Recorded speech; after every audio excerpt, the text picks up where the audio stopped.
Hello and नमस्कार सबैजनालाई म हो तपाईँको कम्प्युटर सर र आज हामी चाहिँ सिक्न गइरहेका छौँ एमएस एक्सेसमा हामीले डाटाबेस कसरी युज गर्ने त कसरी हामीले नयाँ रेकर्ड राख्ने त कसरी हामीले रेकर्ड डिलिट गर्ने कसरी रेकर्ड फेच गर्ने हेर्ने यो सबै कुराहरू चाहिँ हामी यो भिडियोमा सिक्न गइरहेको छौँ। ल भिडियो स्किप नगर्नु होला, फेरि गाह्रो पर्ला है। ल अब चाहिँ हामी माइक्रोसफ्ट एक्सेस चाहिँ ओपन गर्दैछौँ। हामीसँग टन्ने अप्सन छ, सर्च बार पनि छ, हामीसँग स्टार्ट बटन पनि छ, जसरी पनि ओपन गर्नु चाहिँ। ल ओपन भइसकेपछि अब हाम्रो चाहिँ एउटा डायलग बक्स खुलेको छ, त्यहाँ हामीले हेर्न सक्छौँ ब्ल्याङ्क डाटाबेस भनेर माथि देखाएको छ है। त्यहाँ क्लिक गरेर तलतिर चाहिँ हाम्रो क्रिएट भन्ने अप्सन छ, क्रिएटमा क्लिक गऱ्यौँ। क्रिएटमा यो भइसकेपछि हाम्रो चाहिँ देखाएको छ यो डाटा सिट भ्यू, यसलाई भन्छौँ है। ल अब यो डाटा सिट भ्यूमा चाहिँ हाम्रो अब सबै रेकर्डहरू राख्ने के कसरी राख्ने त्यो कुराहरू आउँछ। ल अब पहिला हामी त्यहाँ टेबल भनेर लेखेको छ नि, त्यसको नाम चेन्ज गर्नु पर्यो। त्यसको लागि माथि टपमा हेर्नु त भ्यू भन्ने अप्सन छ, भ्यूमा जाम। भ्यूमा गइसकेपछि हाम्रो चाहिँ त्यहाँ अब मैले राखेँ इएमपी राखेँ, म इम्प्लोइको रेकर्ड निकाल्दैछु भने इएमपी राखेँ है। ल अब यो सेभ हुने बित्तिकै तल त्यो हाम्रो साइडमा हेरौँ त त्यहाँ हाम्रो चाहिँ फिल्ड नेम र डाटा टाइप दिएको छ। यो जुन भ्यू छ नि यसलाई भनिन्छ, यो सिटलाई डिजाइन सिट भ्यू भनिन्छ। यसलाई के भनिन्छ त डिजाइन सिट भ्यू भनिन्छ।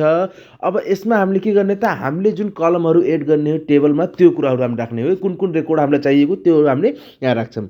ल मैले इम्प्लो आइडी राखेँ, त्यो हाम्रो अटो नम्बरमा छ है। हाम्रो आइडी हाम्रो नम्बरमा हुन्छ, नम्बरमै हामीले यहाँ छोडिदिएको छौँ। ल त्यस्तै गरिकन मैले लेख्दैछु इम्प्लोइ नेम है। अब इम्प्लोइ नेम त चाहियो हामीलाई, किन इम्प्लोइ हामी निकाल्दैछौँ हरेक रेकर्डहरू भनेपछि। ल मैले के लेखेँ त इम्प्लोइ नेम लेखेँ, ई नेम लेखेँ। ई नेम हाम्रो के हो त टेक्स्ट हो, क्यारेक्टर हो, अल्फाबेट हो न। त्यस्तै गरिकन एड्रेस मैले थपिरहेको छु त ई एड्रेस राखेँ। ई एड्रेस पनि हाम्रो क्यारेक्टरमै आउँछ, टेक्स्टमै आउँछ। त्यस्तै गरिकन मैले फोन राखेँ, ई फोन राखेँ। यो हाम्रो फेरि कन्ट्याक्ट नम्बर हो, कन्ट्याक्ट नम्बर फेरि केमा हुन्छ त नम्बरमा हुन्छ है। ल यो हाम्रो के त नम्बरमा आयो। नम्बरमा आइसकेपछि ल एउटा कुरा ध्यान दिनु त, माथि जुन हाम्रो त्यो इआइडी दिएको छ नि हो, त्यो इआइडीमा चाहिँ हाम्रो प्राइमेरी की लागेको छ है। प्राइमेरी कीमा के हुन्छ भनेपछि हाम्रो कुनै पनि डुप्लिकेट एन्ट्री हुँदैन है। त्यसमा हामीले जुनसुकै भ्यालु हुन्छ त्यो हाम्रो युनिक नै हुन्छ, इन्सर्ट हामीले डुप्लिकेट गर्न मिल्दैन है। त्यही भएर हाम्रो त्यस्तै हुन्छ त्यो। ल अब यसपछि यो कुरालाई के गर्नु पऱ्यो भनेपछि अब हामीले यसलाई डाटा सेट भ्यूमा राख्नु पऱ्यो, जसको लागि भ्यूमा जाने, भ्यूमा गएर यसलाई के गर्ने सेभ गरिदिने। ल अब यो जुन हाम्रो टेबल आएको छ नि, यो हाम्रो रेकर्ड फेजको लागि हाम्रो आएको छ यहाँ हाम्रो कुराहरू। यो भनेको हाम्रो के हो त डाटा सिट भ्यू, जसमा हाम्रो नेम एड्रेस सबै देख्छ है। ल मैले नाम चाहिँ मैले राख्दैछु एउटा अङ्कित भन्ने जीव जन्तु, अनि त्यसको एड्रेस चाहिँ मैले के राखेँ त म्याङ्गो राखेँ है। अनि त्यस्तै गरिकन मैले उसको कन्ट्याक्ट नम्बर पनि राखेँ। कन्ट्याक्ट नम्बर राखेर मैले के गरेँ त इन्टर दिएँ र हाम्रो फेरि नम्बर 2 हाम्रो आयो। त्यहाँ मैले के लेखेँ त अङ्कुश भनेर लेखेँ। उसको चाहिँ एड्रेस साक्षी राखेँ, कन्ट्याक्ट नम्बर पनि मैले राखेँ है। एउटा कुरा ध्यान दिनु त, त्यो 1 र 2 जुन हाम्रो आएको छ नि माथि इआइडी नि र त्यो हाम्रो अलग अलग छ किन, माथि 1 तल 2 भनेपछि मतलब अलिकति युनिक नै छ। त्यही भएर त्यो हाम्रो सेम त छैन, 1 त बसेन, त्यो कुरा हो है। ल यस्तै गरेर थर्ड पनि मैले नाम राखेँ अझै भनेर, अनि त्यस्तै मैले उसको एड्रेस राखेँ म्याङ्गो, अनि त्यसपछि उसको कन्ट्याक्ट नम्बर पनि राखेँ। फोर्थमा मैले अल्ताफ राख्दैछु, अल्ताफको मैले एड्रेस राख्दैछु डिम्ना भनेर, अनि उसको पनि म कन्ट्याक्ट नम्बर आफ्नो अनुसारले अब मिलाएर राखिदिइरहेको छु। ल त्यस्तै गरेर म फिफ्थमा पनि मैले राख्दैछु एउटा गौरव भनेर है।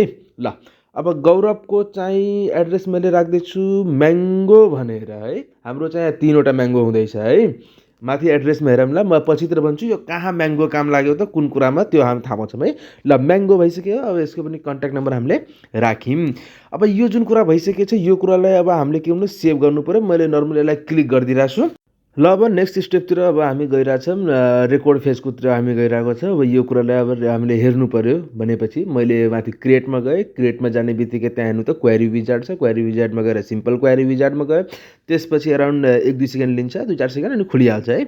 ल अब ओला ओपन पनि भइगयो। त्यसपछि अब मैले जुन त्यहाँ कुरा दिएको छ मलाई कुन कुन कुरा हेर्नुपर्ने छ त्यसरी म सिलेक्ट गर्छु है। त मैले आइडी मैले लिएँ है। आइडी लिइसकेपछि मैले अब नेम पनि लिन्छु है।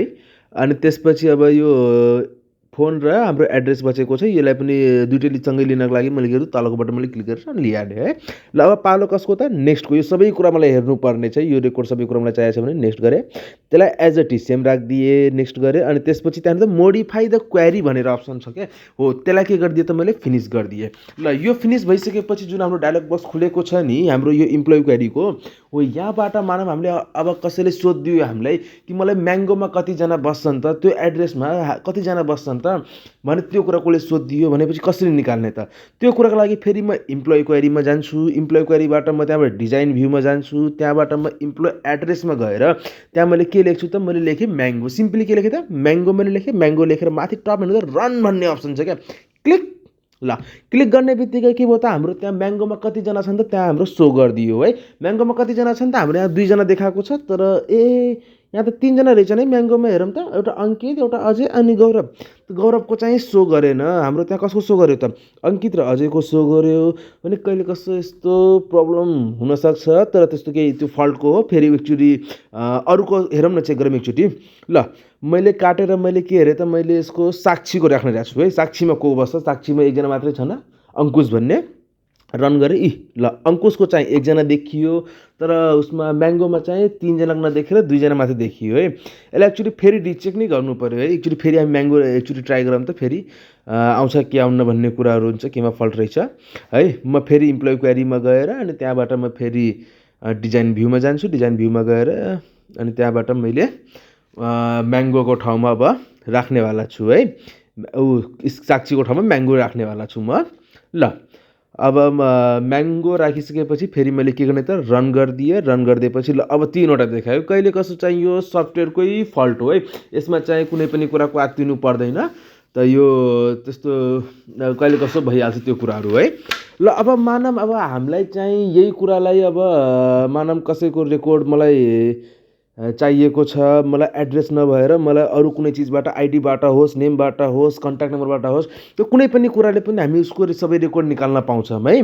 जस्तो मानव मलाई अब चाहियो अल्ताफको मलाई रेकर्ड चाहियो है अल्ताफको मलाई रेकर्ड चाहिएको छ अल्ताफको मात्रै मलाई रेकर्ड हेर्नुपर्ने छ त्यस्तो कुराहरू आइगयो भनेपछि त्यो क्वेसनहरू पनि एउटा इक्जाम्पलको रूपमा मैले एड्रेस हटाएर मैले के राख्ने भयो त अब त्यहाँ इम्प्लोइ नेम जहाँ दिएको छ नि म त्यही राख्नेवाला छु अब अल्ताफ भनेर लेख्नेवाला छु है ल अल्ताफ लेखिसकेपछि मैले के गरेँ त रन गरेँ रन गर्ने बित्तिकै त्यहाँ हेरौँ त 3 हाम्रो चाहिँ एड्रेस पनि देखायो नाम पनि देखायो कन्ट्याक्ट पनि अल्ताफको मलाई सबै डिटेल आयो कि आएन हो त यसरी हामीले एउटा मात्रै नभएर हामीले जुनसुकैबाट पनि हामीलेसँग एउटा रेकर्ड हुनु पर्यो त्योबाट हामीले जुनसुकै पनि रेकर्ड हामीले उसको बारेमा निकाल्न सक्छौँ है धेरै नै इजी छ यो कुरा हल्का ल अब मानव यस्तै कुराहरू अलिकति पर्दियो मानव एसक्युएल ल्याङ्ग्वेजबाट अब हामीलाई चाहिँ यो कुरा हामीलाई फाइन्ड गर्नु पर्यो है मलाई एसक्युएल ल्याङ्ग्वेज युज गरेर मैले रेकर्ड फेज हेर्नु पर्यो त्यसको लागि म त्यो इम्प्लोइ क्वेरीमा गएर त्यहाँबाट एसक्युएल भ्यूमा लिन्छु अनि त्यहाँबाट म त टाइप गर्छु है